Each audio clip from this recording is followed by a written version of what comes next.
Good morning all dear my students. ये वही same का सब्जेक्ट है और चैप्टर्स है। पार्ट सेकंड चल रहा है।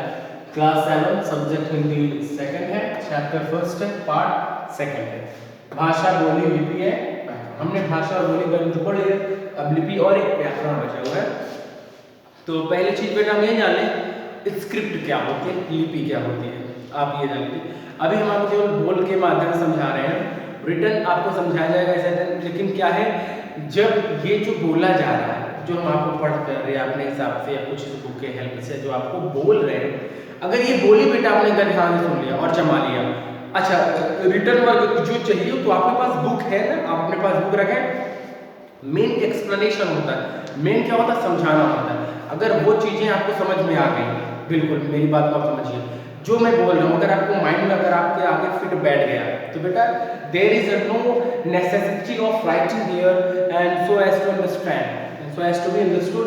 ऐसी कोई नेसेसिटी है ही नहीं, ऐसी कोई आवश्यकता है ही नहीं। बस आपको क्या करना है, बहुत ध्यान से सुनना है। अब आप आ जाए स्क्रिप्ट पे। उच्चारित भाषा को लिखित रूप में लाने के लिए, उच्चारित भाषा को लिखित रूप में लाने के लिए जिन संकेतों का प्रयोग किया जाता है, ये जो उच्चारित होते हैं, जिनको हम अपने मुख से, जिनको में हम लोग उच्चारण जिनका कर सकते हैं, उच्चारित भाषा को लिखित रूप में लाने के लिए जिन संकेतों का प्रयोग किया जाता है उन्हें लिपि कहते हैं। जैसे आ, बड़ा, का, खा, गा, ABCD, ये सब क्या है, वही है ना कि ये जिन संकेतों को उन्हें स्क्रिप्ट कहते हैं। चलिए कुछ और भी लिखा है, उसमें लिखा है ये भी जानिए। अक्षरों की खोज लगभग 6000 वर्ष पहले हुई थी, ये जान लीजिए, ये थोड़ा जानने के लायक था। अक्षरों की खोज अक्षरों लगभग 6000 वर्ष पहले हुई थी। लगभग है बेटा, लगभग 6000 वर्ष पूर्व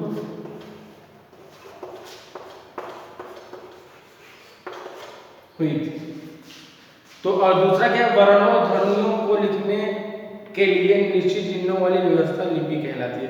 जो वर्ण होते हैं या ध्वनि जिसको बोलते हैं, वर्ण या ध्वनि जो कह लें को वर्ण और ध्वनि एक ही है, ऐसा नहीं है। वर्ण और ध्वनि, चाहे वर्णों को समूह को, चाहे ध्वनियों को समूह को, चाहे जो कहते हैं होता है ना कि, तो ध्वनियों या वर्णों को लिखने के लिए निश्चित चिन्ह वाली व्यवस्था, निश्चित चिन्ह वाली व्यवस्था, मैंने बात सुनी, निश्चित चिन्ह वाली व्यवस्था लिपि कहलाती है।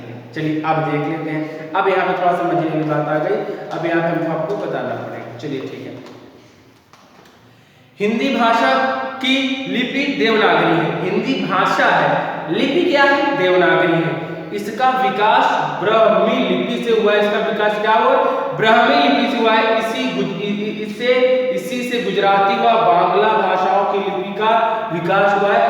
संस्कृत हिंदी की जननी मानी जाती है, संस्कृत हिंदी की मां मानी जाती है, जननी मानी जाती है, इसीलिए इसकी लिपि भी देवनागरी है, इसीलिए इसकी लिपि देवनागरी मानी जाती है। अभी हम आपको लिपि और भाषा लिपि को बताते हैं। चलिए रेस करते हैं। जैसे अब आपका ये हम थोड़ा सा जो चैप्टर लिखकर कोई रेस करेंगे, आप तो क्लास फर्स्ट ये सब तो आप देखिए हैं, चैप्टर ये second, part second, chapter first, subject Hindi second class. तो अब आप इसको रेस कर दें और आप समझने के लिए रेडी हो जाएं। जैसे इस तरफ हमने डाल दिया भाषा, ठीक है, हमने भाषा लिख दी, इस तरफ लिख दिया लिपि। अगर आप इंग्लिश पढ़ना चाहें तो here will be language and here will be script, ठीक है। अब देखिए भाषा है संस्कृत, जो ध्वनियां यूज की जाती हैं, यहाँ पे लिखा है ना कि ध्वनियों को लिखने के लिए निश्चित चिन्हों वाली व्यवस्था, उस सिस्टम को लिपि कहते हैं। और आपको इसके पहले भी लिपि की डेफिनेशन बताई गई कि उच्चारित भाषा को, जो भाषा जो उच्चारित किए जाते हैं, जो उच्चारण किए जाते हैं, लिखित रूप में लाने के लिए संकेतों का प्रयोग किया जाता है कि उनको लिखने के लिए जो संकेत होते हैं उनका यूज किया जाता है, उन्हें लिपि कहते हैं, उन्हें ही लिपि कहते हैं। जैसे आ, बड़ा, का, खा, गा, या इन सबको हम लिपि कहते हैं। तो अब आप आ जाए, संस्कृत की लिपि क्या हो जाएगी? देवनागरी। अच्छा, बड़ी, ये बड़ी की मात्रा का है, यहाँ बड़ी मात्रा देवनागरी, ठीक है। दूसरा उर्दू आ जाए। उर्दू का क्या होता है? अरबी फारसी।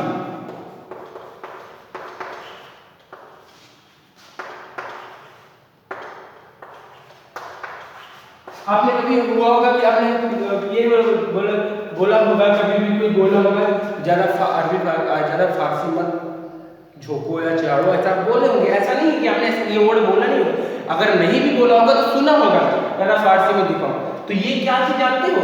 उसकी वो फारसी एक लिपि है, और आपको मैंने बताया है कि लिपि क्या है और ये भाषा है। तो ये संस्कृत है, देवनागरी क्या है आपका? ये लिपि है। चलिए फिर आ जाए हम नेपाली देखें, क्या नेपाली, ठीक है। और ये नेपाली की भी देवनागरी है, ये लोग है, ये देखिए, ये नेपाली ये भाषा, ये लिपि स्क्रिप्ट, ठीक। कोंकणी देवनागरी ही है, पंजाबी गुरुमुखी है, पंजाबी को देखें गुरुमुखी, ये गुरुमुखी है। तो ये पंजाबी क्या था? भाषा, ये भाषा है। गुरुमुखी क्या है? स्क्रिप्ट है, एक लिपि है। हम आपको फिर से डेफिनेशन बता दे रहे, उच्चरित भाषा को लिखने रूप में लाने के लिए।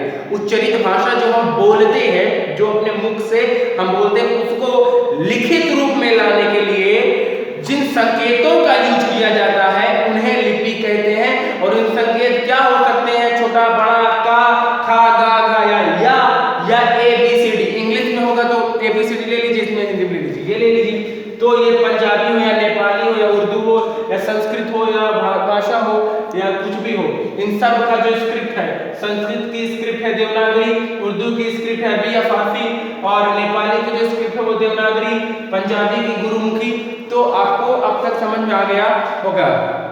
अब आपका दूसरा पॉइंट है साहित्य, जिसको इंग्लिश, हिंदी में तो साहित्य बोलते हैं, इंग्लिश में लिटरेचर बोलते हैं। चलिए लिटरेचर देख लेते हैं।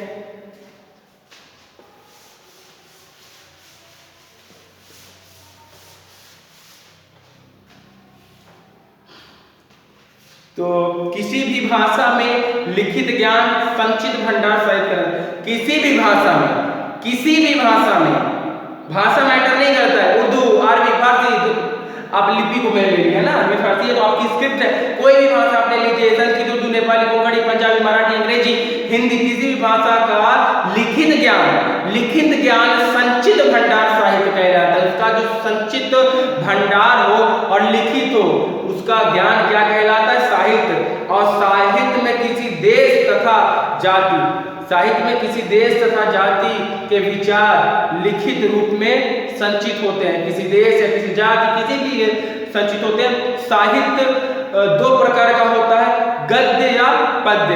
गद्य साहित्य में हम अपने विचार कहानी या निबंध तथा नाटक रूप में प्रकट करते हैं, जबकि पद्य साहित्य में हम अपनी बातों को कविता के रूप में प्रकट करते हैं। तो लिटरेचर दो काइंड के हो जाते हैं, गद्य और पद्य। अच्छा, ये गद्य क्या है? तो गद्य में क्या है? वो कहानी टाइप में, और पद्य में क्या है? कविता टाइप में, संस्मरण, जिसे संस्मरण, कहानियां तथा उपन्यास, गद्यांश साहित्य के उदाहरण, जैसे गीत, कविता, गजल, दोहे, पद, चौपाई आदि पद साहित्य के उदाहरण है। तो ये सब साहित्य में गद्य और पद्य आते हैं। और जिसमें पद्य में क्या आता है? आप पद्य साहित्य में आपकी जो कविता, दोहे, पद, चौपाई, छंद ये आते हैं। तो ये दोनों साहित्य में आते हैं, साहित्य के दो पार्ट होते हैं। चलिए, रामचरितमानस और श्रीमद् भागवत गीता पद्य साहित्य के अंतर्गत आते हैं। कौन से? पद्य। और ये यहाँ पे क्या लिखा है? क्योंकि वो कहानी टाइप में, और ये तो यहाँ पे क्या है? गद्य और पद्य होते हैं। तो गद्य में आपका साहित्य जो कहानी वाला आता है, और ये आते हैं पद्य में। तो पद्य भाई पद इसमें किस लिए आएंगे, क्योंकि ये भी तो कहानी है, इसमें भी दोहे चौपाई सब कुछ है, इसीलिए श्री रामचरितमानस और श्रीमद् भगवत गीता पद्य साहित्य के अंतर्गत आते हैं। ये आप जान में रखिए कि पद्य होता है, और आपको मैं बता दूं गद्य और पद्य होता क्या है। गद्य और पद्य होता है, गद्य वो होता है जिसमें कहानियों निबंध की टाइप में लिखा जाता है। पद्य में क्या होता है, कविता गजल दोहे चौपाई छंद जिसमें हो, तो आदि पद्य साहित्य के उदाहरण हैं। तो ये भी जान लीजिए कि रामचरितमानस और श्रीमद् भागवत कथा साहित्य के अंतर्गत आते हैं, वो भी पद्य के आते हैं। अब हम ये पढ़ लिए, हम लोगों ने लिपि पढ़ लिया। अब हम पढ़ने जा रहे हैं व्याकरण, जो आपका लास्ट ऑप्शन था, व्याकरण के बारे में पढ़ने। व्याकरण क्या होता है? व्याकरण मतलब जिसे हम ग्रामर बोलते हैं, भाषा के व्यवहार में बोलना, भाषा के व्यवहार में बोलना पढ़ना लिखना प्रमुख है। भाषा के व्यवहार में बोलना पढ़ना लिखना बहुत आवश्यक होता है। इन भाषाओं के व्यवहार के लिए, इन भाषाओं को व्यवहार के लिए भाषा के नियमों को जानना परम आवश्यक है, यानी मतलब बहुत ही आवश्यक है, अति आवश्यक है। शुद्ध अशुद्ध भाषा व्यवहार, जो शुद्ध और अशुद्ध भाषा व्यवहार का ज्ञान कराने वाले नियमों को व्याकरण कहते हैं। व्याकरण क्या है? जो शुद्ध और अशुद्ध नियमों का ज्ञान कराए, शुद्ध और अशुद्ध नियमों का ज्ञान कराए, उसे हम व्याकरण कहते हैं। ठीक है, ये आपका व्याकरण हो गया। अब व्याकरण में ये आप अभी डेफिनेशन जाने, क्योंकि इनके बहुत लंबे लंबे पार्ट्स हैं, इसीलिए इसका आप अभी डेफिनेशन जाने। बस डेफिनेशन बस एक बार और बता दे रहा हूँ, उसके बाद इसमें मैं दूसरा पार्ट बनाऊंगा। ये आपका पार्ट 2 था, इसमें पार्ट 3 बनाऊंगा। स्पेशल में मैं आपको ग्रामर व्याकरण जो ग्रामर है या जो व्याकरण है उसके बारे में पढ़ाएंगे। तो भाषा के व्यवहार में बोलना पढ़ना और लिखना प्रमुख है। इन भाषा व्यवहारों के लिए भाषा के नियमों को जानना आवश्यक है। शुद्ध अशुद्ध भाषा का व्यवहार का ज्ञान कराने वाले नियमों को व्याकरण कहते हैं। जब शुद्ध अशुद्ध हो उसके ज्ञान को कराने के लिए, अवगत कराने का जो काम करते हैं उसे व्याकरण कहते हैं। और इस व्याकरण को भी हम फिर डिटेल में पढ़ेंगे। अभी इसमें हमने लिपि पढ़ी, तो केवल व्याकरण का डेफिनेशन आप जानिए, फिर व्याकरण को हम डिटेल पढ़ेंगे। तब तक के लिए अभी हम पार्ट 3 बनाएंगे इसी व्याकरण पे। तब तक के लिए थैंक यू सो मच।